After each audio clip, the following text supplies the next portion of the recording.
Today I'm going to talk about the differences between belief and faith, and how the differences apply to creationism versus evolution, and God and me. Believe it or not, they're not necessarily the same thing, though no doubt there are plenty of people out there that will vehemently disagree with that. Too bad. Now, before I get into the real differences between them, let's define them. Now, this is very simple to do. Simply do an online search. I use Google. Here's a screenshot. See, the definition of belief. 1. An acceptance that a statement is true or that something exists. 2. Something one accepts as true or real, a firmly held opinion or conviction. Now, the definition of faith. 1. Complete trust or confidence in someone or something. 2. Strong belief in God or in the doctrines of a religion, based on spiritual apprehension rather than proof. Now, that might seem like a very small distinction. They are synonyms, but they're not identical. See, belief is an opinion or a conviction, but faith doesn't necessarily have to have proof behind it to back it up. Having a belief based on evidence and proof means that when you're shown contrary evidence and proof, you can change your belief. But faith is complete trust. Nothing changes faith except the loss of it, and that is usually devastating. Now, take a look at the seemingly interminable argument between YouTubers over the veracity of creation, I dread to use the word, but creation science versus the theory of evolution. See, a lot of creationists that I've personally encountered on YouTube keep claiming that evolution is a religion. It's not. Evolution is an observed fact. The theory of evolution is a systematic model of information that is used to explain that observation. I personally believe the theory of evolution. I've observed the evidence. I've studied the evidence in some cases. I took paleoanthropology in university. I studied human evolution as part of an undergrad archaeology degree program. I accept that it's true based upon the evidence provided by more than a century's worth of study by qualified individuals in a vast variety of different fields. But I don't have faith in it. Why?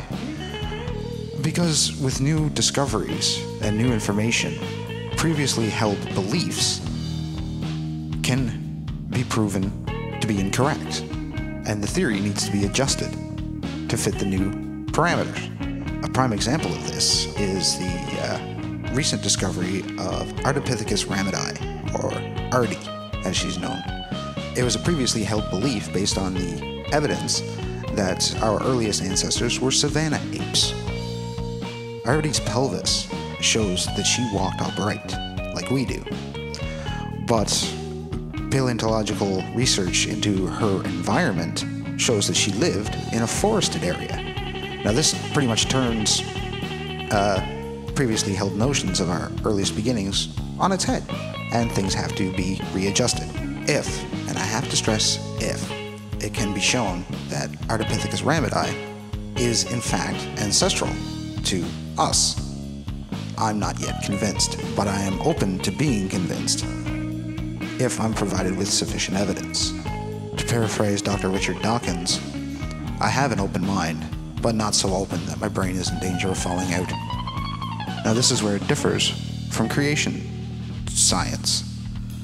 Because there's no actual science involved, creationism is based on faith in the Word of God, apparently, as reported in the Bible. Yeah, you don't need any facts with faith. You don't need any proof. You don't need any testing. It's simply, God said it, that's it, end of story. That's faith. And personally, I'll take belief over faith every time. To give you an example, suppose I was shown irrefutable proof that this deity exists. I still wouldn't have faith in this deity, but I would believe in it. Now, there's a difference. Why? Because I actually have proof that this individual exists. But yeah, his behavior in his past, or at least in our past, has shown him to be rather untrustworthy. Thus, I wouldn't be able to have complete and utter trust in him, her, or it. But with evidence and proof, I would be able to believe. I'm only going to be doing one more religious type video. In the next couple of weeks, I'm going to look into the shocking similarities between creation science and the stuff I usually make fun of, like the pseudoscientific nonsense of Atlantis and ancient contact between the old and new worlds and ancient aliens and that kind of stuff. You'd be surprised at how similar these two moronic ideas really are.